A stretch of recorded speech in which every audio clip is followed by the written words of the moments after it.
Yesu Kristo. Baba Vicar General Julius Ogola, mama mkuu wa shirika Sister Agnes Africanus, mapadri, watawa, waumini na waombolezaji wengine walioko hapa. Nimesimama kwa niaba ya familia ya Sister Masudi, familia ya Masudi. Letu kubwa ni kutoa shukrani. Kwanza kabisa kwa Mwenyezi Mungu kwa zawadi ya uhai wa Sister Masudi, ambaye kama tulivyosikia kwenye historia iliyosoma hapa, ametuwezesha kuonja hayo ambayo yamesema kwenye historia kwa namna moja ama nyingine kwenye nyakati zetu mbalimbali na mahali mbalimbali ambapo alihudumu. Tunamshukuru sana Mwenyezi Mungu kwa zawadi ya uhai wa Sister Masudi. Lakini pia tunapenda kutoa shukrani zetu kwa kanisa zima pamoja na shirika la masista wa Moyo Safi Afrika, kwa sababu mliwezesha Sister Masudi aweze kuyaishi yale ambayo anatamani. Tumesikia kwenye historia yake alitamani kujitoa kumtumikia Mungu katika maisha ya utawa angali mdogo. Kanisa likampokea, shirika likampokea, likamwezesha kuyaishi yale ambayo alikuwa anatamani moyoni. Tunawashukuru kwa sababu mlikuwa sehemu ya kutimiza ndoto zake.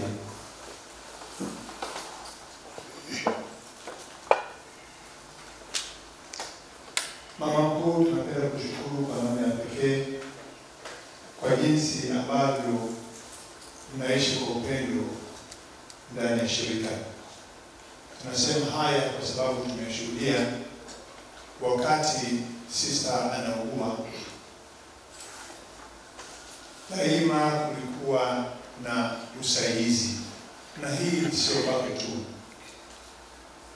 Tumeona pia hata kwa sister wengine kuna mtu maalum yuko pale anasaidia. Kama kwa mfano sister hapa alikuwa anapatiwa ale chakula fulani, kuna mtu akuhakikisha kwamba hicho kitu kinapatikana, aende kwenye matibabu, kuna sister anashughulikia matibabu kule.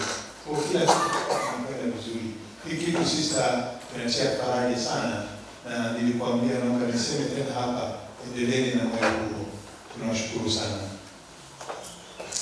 Tunapenda pia kutoa shukrani za pekee kwako sister kupitia nyumba yako ya miti mirefu hapo Mwanza, kwa jinsi ambavyo walimhudumia Sister Masudi wakati anaumwa.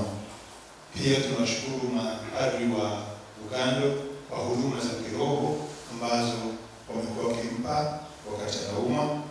Tunashukuru madaktari na wauguzi wa Uganda Medical Center. Tunashukuru ndugu jamaa na marafiki kwa sala, maombezi yao na jitoleo yao ya namna moja na nyingine. Lakini pia bila kusahau madaktari wa kule Dar es Salaam ambako alianza kuumwa na akaanza kupata matibabu. Hadi unatoka Dar es Salaam tunakufikishia wenzetu.